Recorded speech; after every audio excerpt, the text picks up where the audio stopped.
तो बच्चे next topic is application of Gauss law, and first is electric field intensity due to an infinitely long straight uniformly charged wire or a line।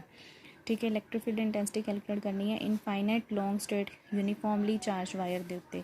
तो वो लिए असीं एक wire consider कर लैंदे हैं। सो कुछ इस तरह असीं वायर कंसीडर कर ली है। उन्होंने बोलिया स्ट्रेट वायर असीं ले ली है। यूनीफॉर्मली चार्ज मतलब इत्ते चार्ज कुछ इस तरह डिस्ट्रीब्यूटेड है। ठीक है, सो असीं चार्ज कंटीन्यूअस चार्ज डिस्ट्रीब्यूशन पढ़िया हुई हैं। तो अगर कंटीन्यूअस चार्ज डिस्ट्रीब्यूशन पढ़ी है तो वो चार्ज मान लो क्यू डिस्ट्रीब्यूटेड है। ठीक है, और इसलिए कि चार्ज डिस्ट्रीब्यूशन हैगी लीनियर है। लीनियर भी पढ़ी है, सरफेस भी पढ़ी है और वॉल्यूम भी पढ़ी है। लीनियर है तो लीनियर में असीं डिनोट करते लैम्डा नाल। Lambda is equal to Q divided by its length. ठीक है, तो लेंथ के लिए पहले असीं देखते हैं कि जिहड़ा जिहड़ी वायर असीं लई हुई है इस वायर नूं असीं ਇਹਦੇ ਤੇ चार्ज कुछ इस तरह डिस्ट्रीब्यूट करवा दिता है। तो इनफाइनाइट बोलिया, इनफाइनाइट इन द सेंस कि अगर असीं बहुत ही नज़दीक आके देखते हैं तो सानूं ये बहुत ज़्यादा वड्डी दिखाई देगी। ठीक है, इनफाइनाइट सानूं इस लेंथ का नहीं पता है। तो इट मीनस कि आ की है तुहाडे कोल बहुत लंबी है तो असीं कुछ इन्नी कंसीडर कर लैने तो ये असीं चार्ज जिहड़ा कुछ इन्ना की है डिस्ट्रीब्यूट करवा दिता या हो गया। ठीक है, हुण असीं की करना है एक गॉसियन सरफेस असीं गॉस लॉ स्टडी कीता है कि जिहड़ी close integral of electric field dot d s that is equal to 1/ε0 into charge. मतलब जिहड़ा जिहड़ी फ्लक्स हैगी है थ्रू द क्लोज सरफेस होंदी है। इसदा मतलब सानूं ये की करना पेगा, चार्ज नूं क्लोज करना पेगा।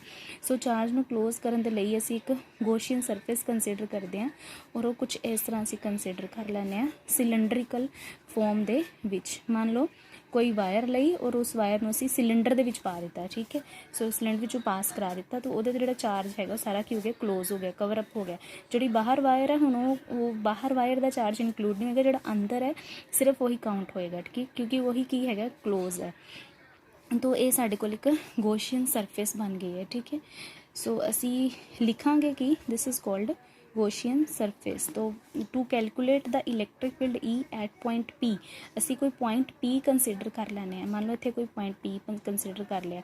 हुण ए डिस्टेंस असी मान लैने किन्ना आर है। ठीक है, ये डिस्टेंस आर ही रहेगा भावें तुसीं इत्थे पॉइंट ले लो चाहे तुसीं इत्थे पॉइंट ले लो चाहे इधरों ले लो जिथे मर्जी ले लो, डिस्टेंस जिहड़ा वो इन्ना ही है। इधरों भी आर आ जाएगा। ठीक है, तो ये तुहाडे कोल रेडियस आ गया। हुण पी पॉइंट ले लिया तो तुसीं की लिखोगे to calculate the electric field at point P असी की कंसीडर कर ली भी कंसीडर गॉसियन सरफेस जिन्होंने असीं इमेजिनरी भी बोल देने हैं cylindrical surface of radius R and जिहड़ी इहदी लेंथ हैगी है वो ले लो तुसीं एल। ठीक है, ये तो हो गए थोड़े डायग्राम। हम सानू पता है according to linear charge density lambda is equal to की आ जाएगा क्यू बाय जिन्ना चार्ज इनक्लोज हो रहा है टू दिस गिवन लेंथ लैल एल जिन्ना दे अंदर आ रहा। ठीक है, चार्ज जी इस पर्टिकुलर लेंथ के अंदर तो क्यू इज़ इक्वल टू कितना आ गया लैम्डा एल। तो अकॉर्डिंग टू गॉस थ्योरम असी पढ़ी है की होंदी है गॉस थ्योरम की आंदी है close integral of E dot d s that is equal to 1/ε0 time charge. ठीक है, सो चार्ज साढ़े को इत्थे कितना आ गया lambda into L divided by ε0। ये ले लो इक्वेशन नंबर फर्स्ट। ठीक है, हुण की करना बच्चे इनू असी गॉस थ्योरम इत्थे अप्लाई कर दी। हुण असी डायग्राम वाली साइड ते आने हैं। डायग्राम नू असी थोड़ा जिहा देखना है, असी इत्थे इलैक्ट्रिक फील्ड कढ़नी है।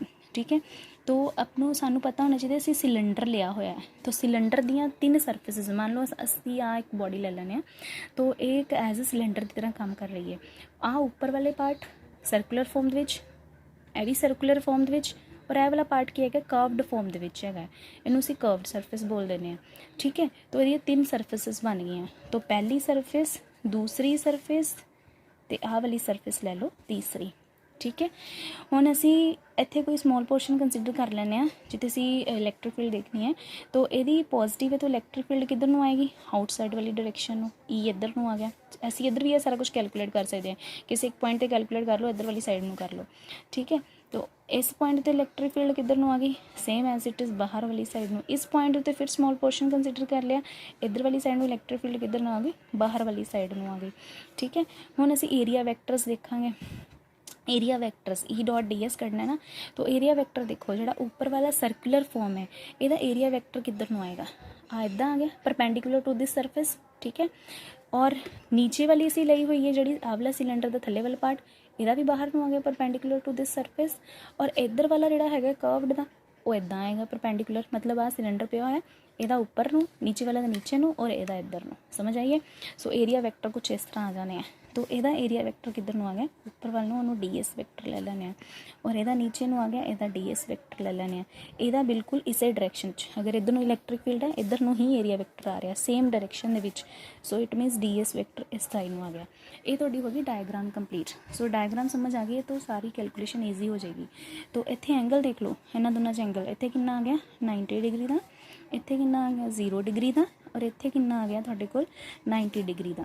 ਠੀਕ ਹੈ, ਹੁਣ ਅਸੀਂ ਥੋੜ੍ਹੀ ਜਿਹੀ ਗੌਸ ਜਿਹੜੀ ਹੈਗੀ ਹੈ ਥਿਓਰਮ ਯੂਜ਼ ਕਰਦੇ ਹਾਂ, E.ds।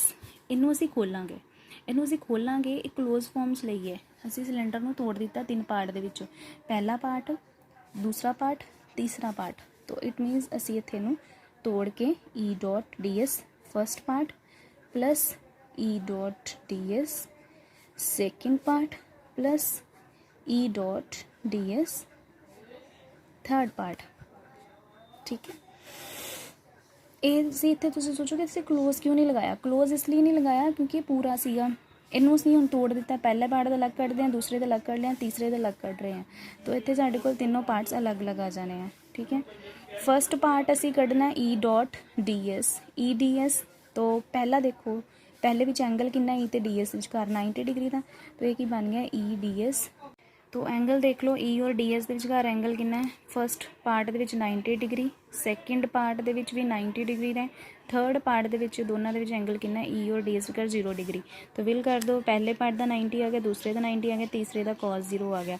cos 90 0 होंदा, सारी टर्म 0 बन गई, भी 0 बन गई, cos 0 कितना होंदा 1। तो इट मीनस आवली टर्म बची साडे कोल, तो सारी close integral of E.ds only कादे इक्वल बच गया E.ds के बराबर।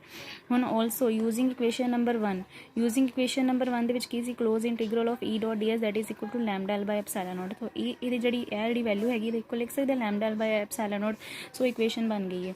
तो हुण असीं की लिखांगे, where E is a constant over the Gaussian surface. तो इट मीनस E नूं आपां की कर देंगे बाहर कढ़ देवांगे, तो तीसरी सरफेस का ds कढ़ांगे, तो इत्थे आएगा lambda L by epsilon naught.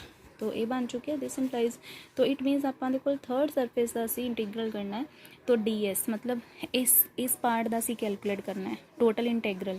तो इस पार्ट की टोटल सरफेस कितनी आएगी, this is a curved surface of the cylinder. तो सरफेस जिहड़ी कर्व्ड सरफेस ऑफ सिलेंडर कादे इक्वल होंदा है, तो ds is equal to area of curved surface of cylinder. तो वो कादे इक्वल होंदी है, that is equal to 2πr_l। ये याद रखना है, ये पढ़िया होया मैथेमैटिक्स विच। सिलेंडर है, ऊपर वाली पार्ट का अलग आएगा, नीचे वाली का अलग आएगा, कर्व्ड सरफेस का अलग आएगा, सिर्फ इत्थे कर्व दा कट दिता सी। तो ये आ गया तुहाडे कोल 2πr_l that is equal to lambda L by epsilon naught. ठीक है, हुण इत्थों असीं इलैक्ट्रिक फील्ड कट दांगे, वो की आ जाएगी lambda L by epsilon naught into 2πr_l। तो एल नाल एल कैंसल हो गया, तो इत्थों की बन जाएगा lambda by 2π epsilon naught into r all.